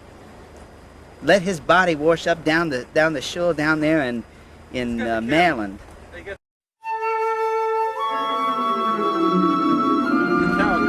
Oh, thank you. 14 and 4. Anyway. You got the camera, good. Alright, here's the gig. I lay out, right? Yes? You put a close up with the camera on the matches. Hot Club, Providence. They're gonna sue you, right? Zoom in on the Hot Club matches, right? I lay out on the towel, Good grief. stretched out. You get the 3 babes, What a right? fucking They nut. come over. Barnabas bites them. Nut Barnabas train. bites them, right? Hey, And you I'm big laying nut. out, innocent, with a beer. Miller. You're drunk. A light. Miller Light. A I light. think you're You drunk. focus the camera on the light beer, You're the not. Hot Club matches. No one's gonna sue you, right? Did And then you- they all converge on me. Did you come for the Broad Dark Shadows daylight. Festival this past weekend? Huh? Did you come to the Dark Shadows Festival in New York this past weekend? I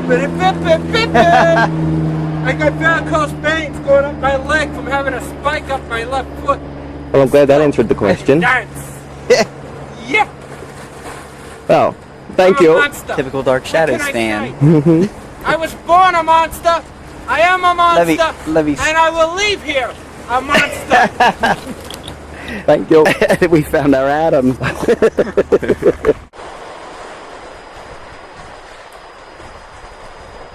You just got to get out of here. We got to get out of here, Barnabas.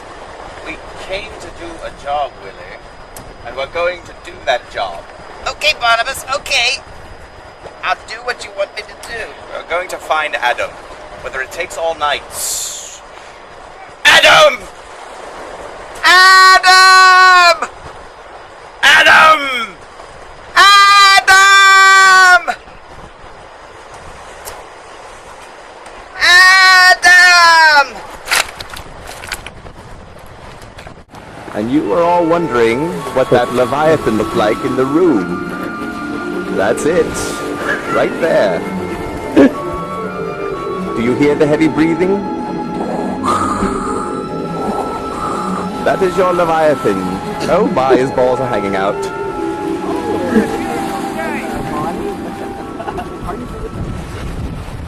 Thank you. Do you want to feel the sting of the cane tonight, Willie? But Barnabas, Adam is dead. He fell off that cliff.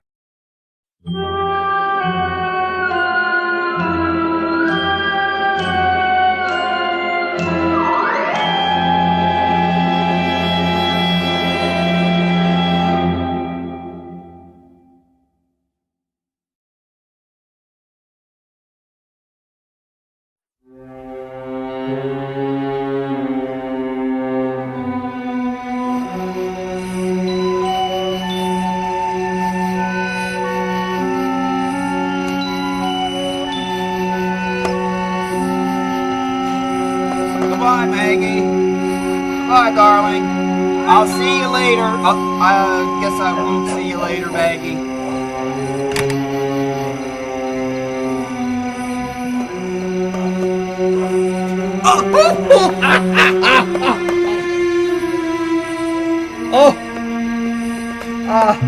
I haven't even been to the Blue Whale yet. People are gonna think I'm a drunk.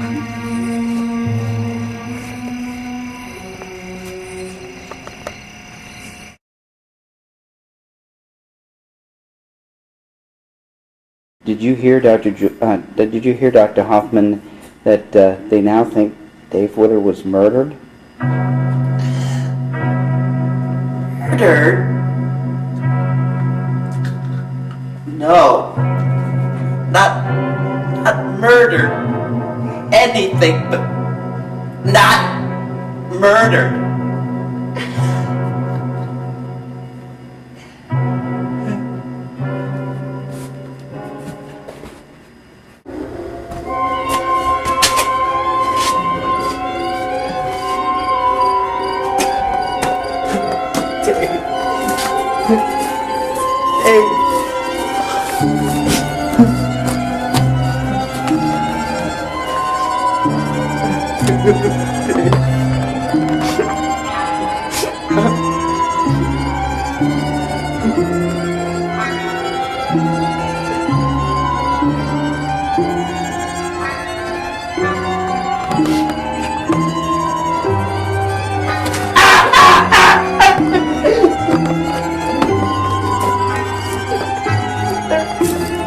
No one care. No one. No one.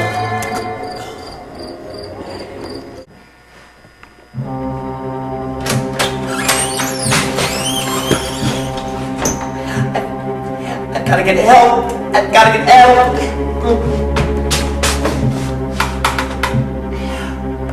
Operator, get me the police quickly. Quickly,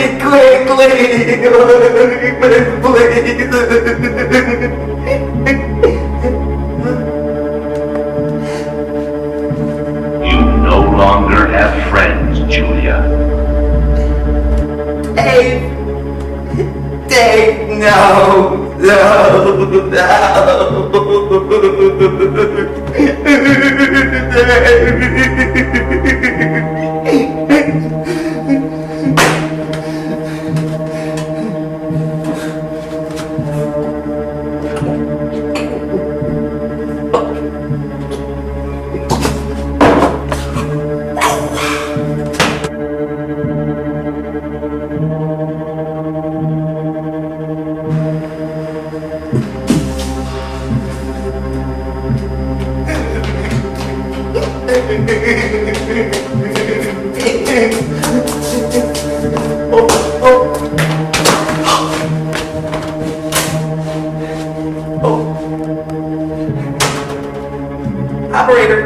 Operator, are you there?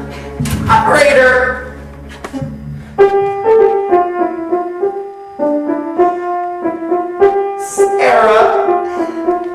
Sarah, is it you? Is it you? Julia! No! It's Dave Woodard. No! Yes, and soon you will die.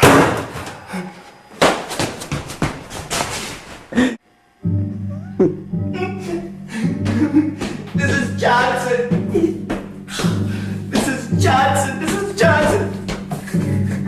Can I use your telephone? There's a ghost on the line. Oh, that Roger Collins is a cheapskate. Operator, you must get me the police quickly. Julia! You must deposit 25 cents. I don't have 25 cents. Dave, I don't have it. I don't have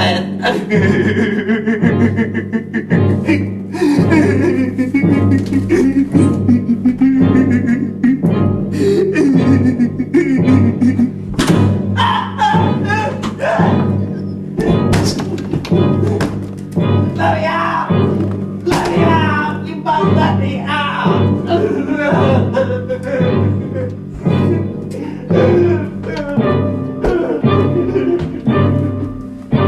You must let me out!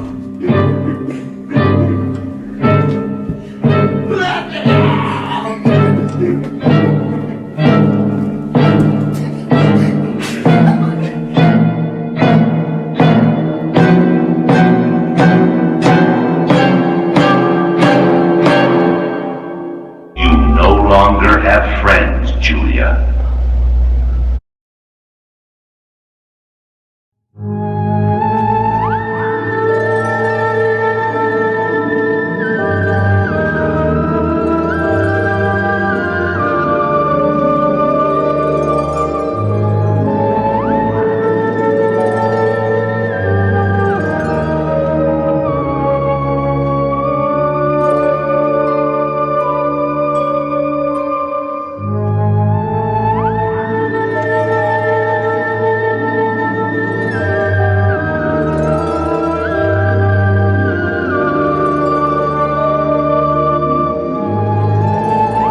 Attention Gerard Stiles fans, there is some exclusive merch available now. You must act now for pre-orders to get these t-shirts and or tote bags by the event in Los Angeles this summer. Valerie Storm is taking orders, and you must be in touch with her and have your orders put in by July 5th. That's right, pre-orders are due by July 5th. Now, what you need to do is you can email her at ValeriePronioStormMD@gmail.com by July 5th with your name, whether you want the Monster t-shirt and or the Gerard for President t-shirt, the size of the t-shirt. Large and extra large are $40. Sizes larger than XL up to 4XL are $45. Whether you want the Monster or Gerard for President tote bag, that is $40 each, and it will hold lots of goodies that you can get at the event this summer, so I would think about grabbing one of those. Remember, you must email Valerie with your pre-orders by July 5th, and the information will be posted here. I had such a great time talking with Melody. It was like talking with my great aunt. I mean, she's so warm and inviting and easy to talk to, and she has such wonderful stories. Weren't they great stories? I can't believe it. I mean, it's wonderful. It's I think probably one of the closest things that come to actually being there with your heroes. Love and respect your heroes, but don't be afraid to yell back. Good night, cousins.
The Back Room at the Blue Whale is a Dark Shadows podcast.